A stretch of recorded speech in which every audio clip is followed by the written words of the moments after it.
Barsi Filho tem 83 anos. Vamos falar um pouquinho sobre a carteira de investimentos dele? Ele que é o nosso Warren Buffett brasileiro, maior investidor em bolsa de valores do país. Economista, advogado, 83 anos. Ele é conhecido como o maior investidor pessoa física do país. Isso por conta do seu foco, exatamente direcionado para a compra de ações na Bolsa de Valores brasileira.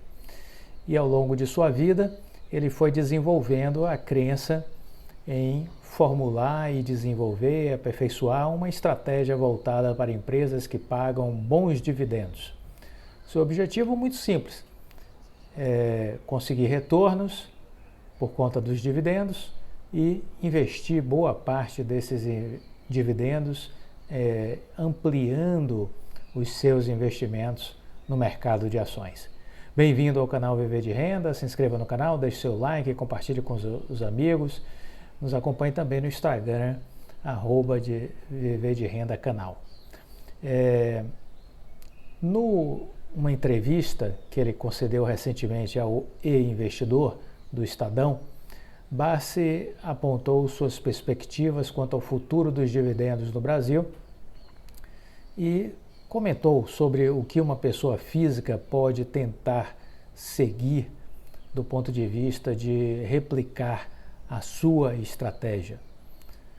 De primeira, ele apontou que mesmo com sinalizações negativas com relação ao presidente eleito Luiz Inácio Lula da Silva, ele entende que não estará fazendo nenhuma mudança do ponto de vista de estratégia com relação à sua visão, à sua abordagem de empresas que pagam dividendos. Durante a campanha presidencial, vamos recordar que Lula afirmou que a gente precisa, entre aspas, a gente precisa desonerar o salário para poder onerar as pessoas mais ricas desse país. Lucros e dividendos têm que pagar imposto de renda, afirmou o presidente. Não é possível que a gente não consiga fazer uma política tributária que garanta ao Estado arrecadar o suficiente para cuidar do seu povo. Vamos lembrar que este projeto que fala em tributação de dividendos já vinha sendo concebido pelo antigo ministro, hoje já ex-ministro, Paulo Guedes, né? Que já praticamente deixou suas funções. Então, o ministro Paulo Guedes já vinha formatando essa ideia para a tributação dos dividendos. O que o governo Lula vai fazer é dar sequência a algo que já estava indo para o forno.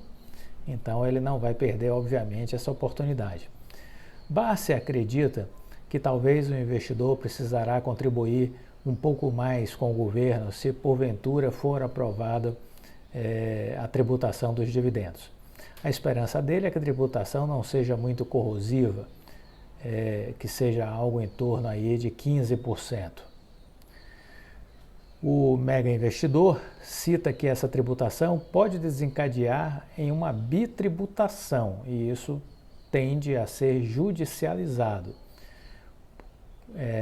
Quando dois entes tributantes cobram dois tributos sobre o mesmo montante, isso é proibido no Brasil. O dividendo, diz Barsi, já é tributado no imposto de renda pessoa jurídica, antes de virar remuneração para os acionistas, já que o valor é uma parcela do lucro de uma empresa. Ele espera que, em tributando os dividendos, exista uma compensação ao imposto de renda pessoa jurídica, pois mantê-lo e ainda tributar o dividendo, no seu entender, é algo ilegal. Também acredito nisso. É preciso ficar de olho se não haverá uma mudança na Constituição Federal quanto às possibilidades de mais de uma tributação. Acredito que não é fácil enveredar por este caminho, de alterar a Constituição para permitir a possibilidade de mais de uma tributação. Vale destacar que esse cenário de rever determinadas tributações não foi criado pelo próximo governo Lula, o debate já existe e aqui falamos que é um debate que foi colocado à mesa pelo então ministro Paulo Guedes. A proposta mais recente de reforma tributária, ela vem, vamos dizer assim, já tramitando no Congresso Nacional. Ela foi fatiada em diversos segmentos, vamos dizer assim. Uma delas é o PL 2337/21, que mexe com o imposto de renda de pessoa física e da pessoa jurídica sobre os dividendos. O texto presume que os lucros ou as remunerações pagas aos acionistas ficarão sujeitos à incidência da cobrança de imposto sobre a renda. De todo modo, Luiz Barsi Filho afirma que as empresas vão continuar distribuindo dividendos porque a remuneração está no estatuto das empresas. É uma obrigação, desde que dê lucro, vão distribuir. Segundo o levantamento do Trademap, as 3 empresas que pagaram os melhores dividendos em 2022 foram Petrobras, EDP Brasil e Enalta, todas com remuneração acima de R$ 17,00 por ação. Barsi indica que as pessoas comecem a comprar ações dentro das possibilidades de cada um. Comece como eu, adquira 1.000 papéis por vez. Caso não consiga, compra 500. Se puder, uma quantia maior, não há problemas. O importante é seguir uma trajetória constante.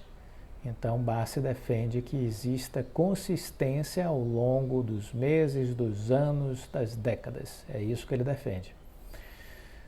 Questionado sobre sua carteira de investimentos atuais, ele destacou ter os seguintes ativos. Tome nota: Banco do Brasil, IRB, Klabin, Suzano, Unipar, Taurus, ISA STIP, Taesa, Paranapanema e CEMIG.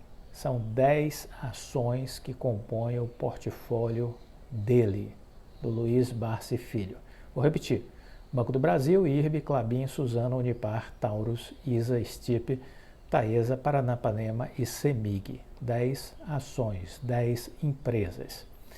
Vale lembrar que uma das empresas que o Barsi vem investindo é a Paranapanema, que viu suas ações caírem mais de 20% no dia 1º de dezembro, após entrar com pedido de recuperação judicial.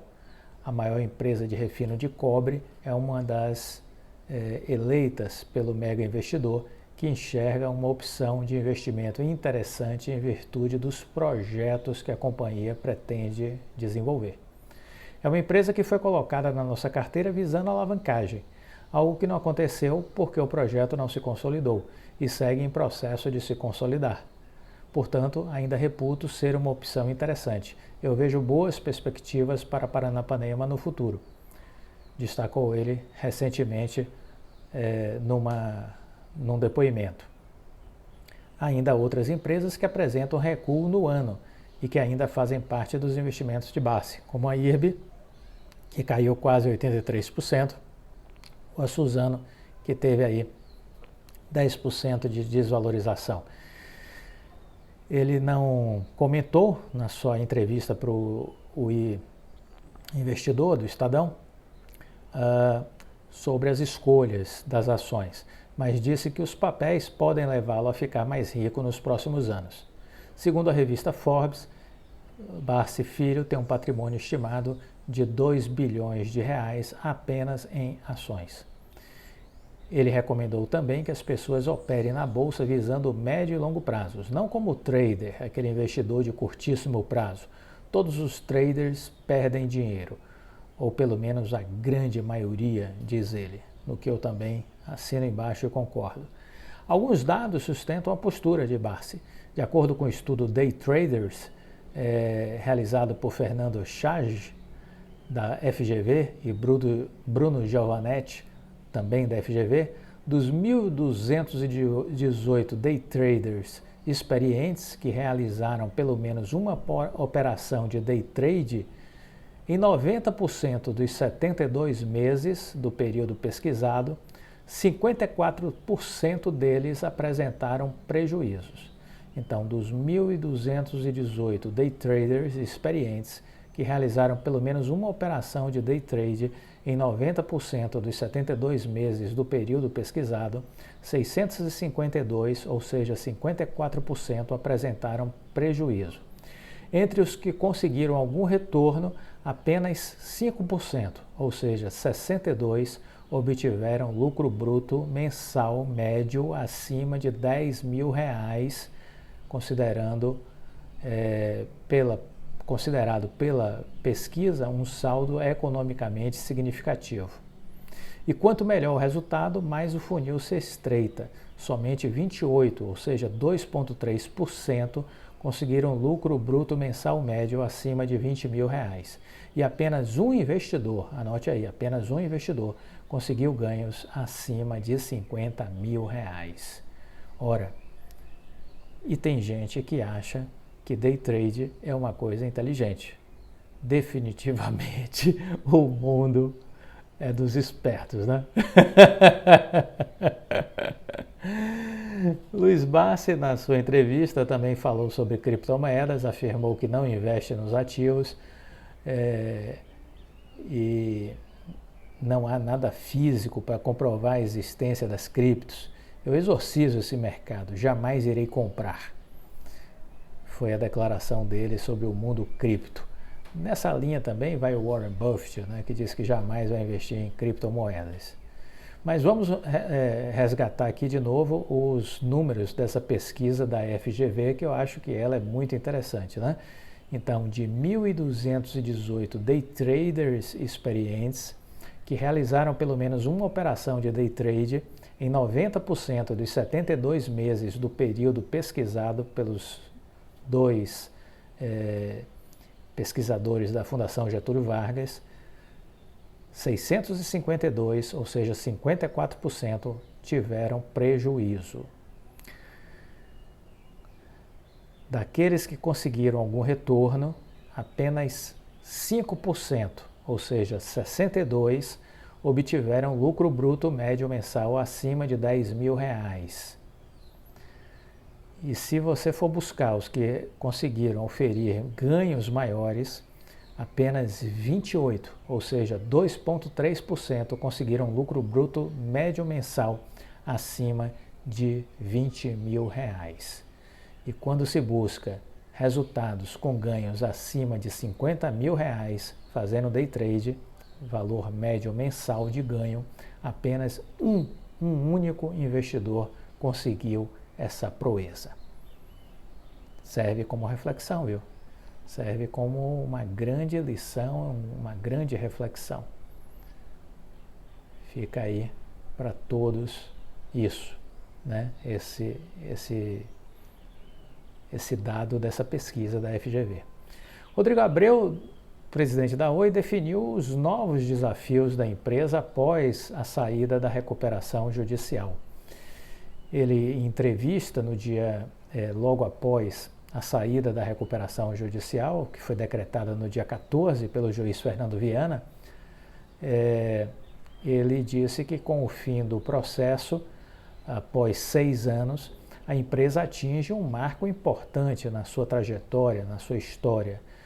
Sem dúvida, um dos maiores processos de recuperação judicial do país, que ajudou inclusive a introduzir aperfeiçoamentos na própria revisão da Lei de Recuperação Judicial, criando novos parâmetros e meios de negociação entre as empresas e os credores, procurando, sobretudo, preservar o papel econômico e social de uma empresa, disse Rodrigo Abreu. Vamos lembrar que um dos conselheiros do CAD disse que ficaria feliz com a falência da Oi. Essa é a qualidade de ser humano que está fazendo parte das agências reguladoras brasileiras. Uma aberração total. Segundo Rodrigo Abreu, ao longo de todo o processo, a empresa passou por diversas mudanças significativas que envolveram a reinvenção da empresa.